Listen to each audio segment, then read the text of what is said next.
দশের লাঠি একের বোঝা আমি ব্যক্তিগতভাবে বিশ্বাস করি, কিন্তু আমার বিশ্বাসে কি বা যায় আসে। দর্শক, আজকে আপনাদেরকে আরো একটা সুখবর দিতে যাচ্ছি। ভিন্ন এক ঘটনা ঘটিয়েছে। কেউ খাবে তো কেউ খাবে না, তা হবে না, তা হবে না। মহান উদ্যোগ, আমি সাধুবাদ জানাই, আমি ধন্যবাদ জানাই। সবসময় মনে করলেন যে এক ধাপ আগাই না থাকে।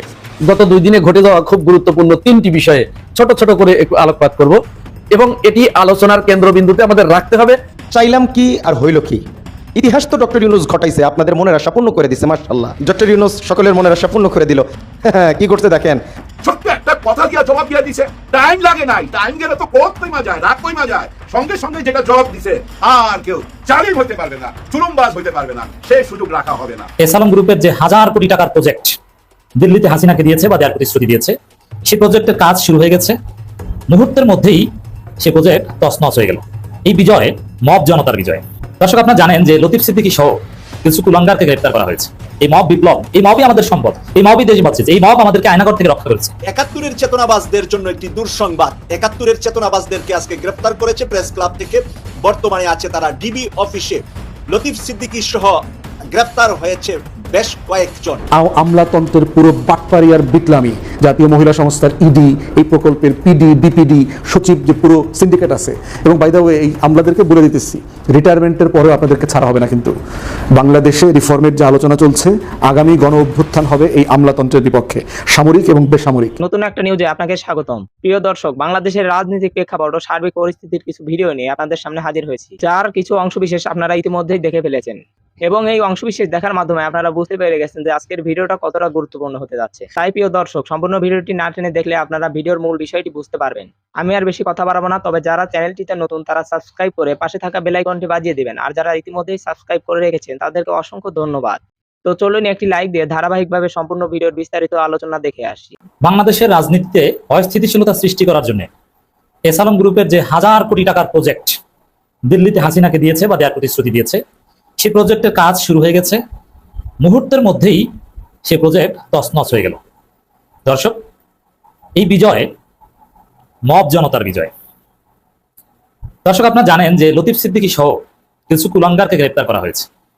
তারা মঞ্চ ৭১-এর একটা অনুষ্ঠান আয়োজন করতে চেয়েছিল। ডক্টর কামালও সেখানে যাওয়ার কথা ছিল, ভয়ে যান নাই।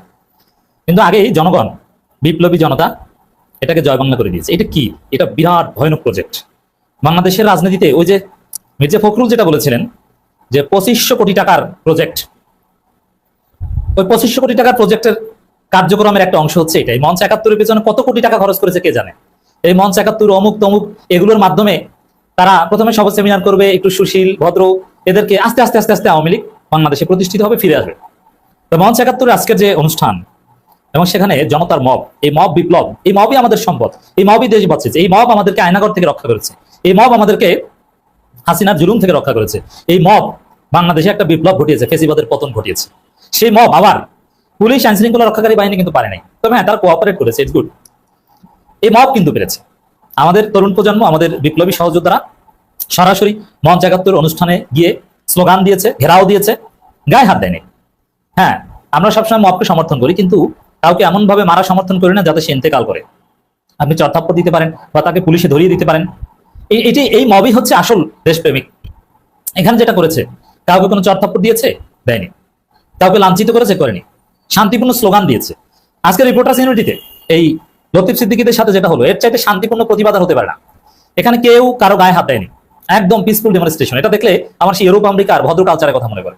আপনি গালি দিবেন, উত্তেজনা দেখাবেন, কিন্তু কারো গায়ে হাত দিবেন না। ঢাকা বিশ্ববিদ্যালয় এখন যেটা চলছে, একে অপরকে রাজাকারও বলে, নানান কটূক্তি করে, কেউ কাউকে শাহবাগী বলে, রাস্তার এক পাশে অমুক দল স্লোগান দেয়, তাদের ঠিক উল্টো প্রতিপক্ষ দল রাস্তার আরেক পাশে, যেটা হাসিনার আমলে অকল্পনীয় ছিল। হাসিনার আমলে এই ধরনের দৃশ্য মানে মারামারি করে কয়েকজনের লাশ পড়া, কিন্তু না, এগুলো হয়, কিন্তু কারো গায়ে কেউ হাত দেয় না। স্লোগানে স্লোগানে, কথায় কথায়, চোখে চোখে রাজনীতি হয়। রিপোর্টার্স ইউনিটিতে যে মবটা হয়েছে, আমি মব বলতেই স্বাচ্ছন্দ্য বোধ করবো, একদম পিসফুল। লতিফ সিদ্দিকীর গায়ে কোনো হাত দিয়েছে না? অন্য ঢাকা বিশ্ববিদ্যালয়ের শিক্ষক ছিল, আরো কিছু বাটপার ছিল, গারো গায়ে হাত দিয়েছে? দেয়নি। চমৎকার ভাবে এসালাম গ্রুপের টাকায় যে 1000 কোটি টাকার যে প্রজেক্ট আওয়ামী লীগকে ফিরিয়ে আনার, সেগুলো জয় বাংলা করে দেওয়া হলো। দর্শক, যদি বাংলাদেশকে বাঁচাতে চান, ফেসিবাদ আবার ফিরে না আসুক এটা যদি চান, আওয়ামী লীগের পুনরুত্থান যদি না চান, তাহলে আপনাকে ফ্রাঙ্কলি বলি, কেউ মিস ইন্টারপ্রিট করবেন না, ভুল বুঝবেন না, আপনাকে সবার আগে মুক্তিযুদ্ধ পেটানো শিখতে হবে। কারণ এই মুক্তিযোদ্ধাদের উপর ভিত্তি করেই আবার ফেসিবাদ এবং আওয়ামী লীগ ফিরে আসার চেষ্টা করছে। ওই যে দেখেন না, মুক্তিযোদ্ধা মানে সম্মানিত, একটু ভুল বলেছে তাতে কি না, মুক্তিযোদ্ধাকে আগে পিটাতে হবে।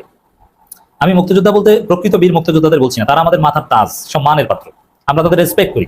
মুক্তিযোদ্ধাদের আমরা জাতির শ্রেষ্ঠ সন্তান মনে করি, আমরা স্যালিউট দিই, তাদের কাছ থেকে সেই বীরত্ব কথা গল্প শুনি, এনলাইটেন হই। কিন্তু মুক্তিযুদ্ধের নামে মুক্তিযোদ্ধা সেজে যারা আকাম করে, ফজু পাগলার মতো, জেদাই খান পান্নার মতো, ডক্টর কামালের মতো, ওবায়দুল কাদেরের মতো, আসাদুজ্জামান খান কামালের মতো, এই ধরনের মুক্তিযোদ্ধাদের পেটানো শিখতে হবে। এখন আপনি যদি মনে করেন যে বাংলাদেশে আসাদুজ্জামান খান কামাল এসেছে, সাবেক স্বরাষ্ট্রমন্ত্রী ওবায়দুল কাদের এসেছে, থাক এরা তো বীর মুক্তিযোদ্ধা, থাক এদেরকে একটু সম্মান দেয় না নাকি, আবার মুরব্বী বীর মুক্তিযোদ্ধা কত অবদান, এটা দিবেন না। আপনার কি করতে হবে? ওবায়দুল কাদের, আসাদুজ্জামান খান কামাল এদের সাথে 5 আগস্ট কি আচরণ করেছে, ওই আচরণ করতে হবে। তো এই জন্য মুক্তিযোদ্ধা জেদাই খান পান্না মুক্তিযোদ্ধা, ডক্টর কামাল মুক্তিযোদ্ধা, লতিফ সিদ্দিকী এই মুক্তিযোদ্ধা, ফজলু পাগল, এই টাইপের কিছু মুক্তিযোদ্ধাকে যদি আপনি না পিটাতে পারেন, জেলে না করতে পারেন, হজম করতে না পারেন, তাহলে বাংলাদেশে এরা এসালমের 1000 কোটি টাকায় ভয়ানক অস্থিরতা তৈরি করবে। এদের হাত ধরেই সেই অস্থিরতা শুরু হবে। এই জন্য এদেরকে আগে ধরতে হবে। এই 3 বাটপারকে, জেদাই খান পান্না, লতিফ সিদ্দিকী, ফজলু পাগল, এদেরকে হজম করা শিখতে হবে। বাংলাদেশে আমাদের দ্বিতীয় বিপ্লব হওয়ার পর অনেক বড় বড় ষড়যন্ত্র হয়েছে, অনেক কিছুই ওভারকাম হয়েছে। ডক্টর ইউনূস বেশ কিছু বিরাট প্রজেক্ট হজম করতে পেরেছে, যেমন চিন্ময় দাসকে হজম করতে অনেক কষ্ট হয়েছে, এমনকি এক তরুণ আইনজীবীকেও হত্যা করেছে, আপনার চিন্তা করেন। কিন্তু সেই চিন্ময় দাস কিন্তু আর মুক্তি পায়নি। ভারত কত চেষ্টা করেছে, কত বিবৃতি লাভ হয়েছে, চিন্ময় দাস একদম জয় বাংলা। এই ইসকন, চিন্ময় দাস ইসকনের পক্ষে বিএনপি তারা দাঁড়িয়েছিল, ফরহাদ মাজার বিবৃতি দিয়েছিল। এমনকি ইসকন এই চিন্ময় দাসের বিরুদ্ধে যে মামলা করেছিল সেই লোক বিএনপি থেকে বহিষ্কার হয়েছে। তার মানে বিএনপি ওই চিন্ময় দাসের পক্ষে ছিল, ইসকনের পক্ষে ইসকন সাহেবরা দেখেছেন না কি প্রচারণা চালিয়েছিল। কিন্তু না, এইসব সব প্রচারণা, বিএনপির মতামত, এগুলো উপেক্ষা করে ডক্টর ইউনূস সরকার চিন্ময় দাসকে কিন্তু হজম করতে পেরেছে, একদম খেয়ে দিয়েছে, সাহস করতে পেরেছে। ভারতের রক্তচুকু উপেক্ষা করে, বাংলাদেশের অনেক শক্তিশালী গ্রুপের রক্তচুকু উপেক্ষা করে এটা পেরেছে, যার ফলে বাংলাদেশ একটা ভয়ানক অস্থিতিশীলতা থেকে রক্ষা পেয়েছে। এখন আবার আরেক চিন্ময় দাসটা নেমেছে, সে হচ্ছে লতিফ সিদ্দিকী। এই প্রজন্ম 71 মঞ্চ 71-এর নামে জেদাই খান পান্নাকে গ্রেপ্তার করেন, ফজলু পাগলাকে ধরেন এবং লতিফ সিদ্দিকীকে ধরবেন। এরকম মুক্তিযোদ্ধা বাটপার যেগুলো আছে, সব মুক্তিযোদ্ধা বাটপার ঠান্ডা হয়ে যাবে।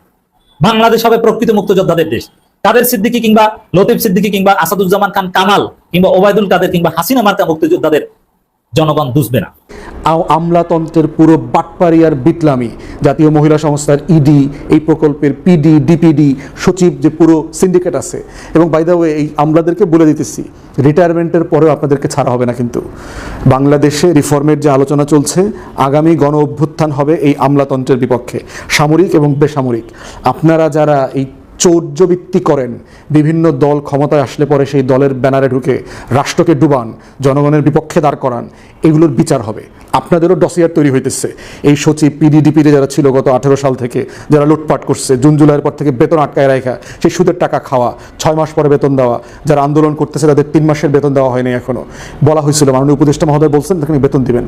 একটা রাষ্ট্রের উপদেষ্টা ওয়াদা দিয়েছেন, তারপরে প্রস্তাব পাঠানো হয়নি, 3 সপ্তাহ চলে গেছে, এদেরকে বেতন দেওয়া হচ্ছে না, হুমকি ধামকি দেওয়া হচ্ছে, কাজে ফেরত না গেলে এদেরকে শোকজ করা হবে, নোটিশ দেওয়া হবে। এই হচ্ছে আমাদের একটা অকার্যকর আমলাতন্ত্রের একটা ছোট্ট অনুঘটক মাত্র চিত্র। সম্পূর্ণ ভিডিওটি দেখার জন্য আপনাকে অসংখ্য ধন্যবাদ। ভিডিওটি দেখার মাধ্যমে আপনি কি উপলব্ধি করতে পারলেন তা কমেন্টের মাধ্যমে জানান। আজকের মতো এ পর্যন্তই। ভালো থাকবেন, সুস্থ থাকবেন। আল্লাহ হাফেজ।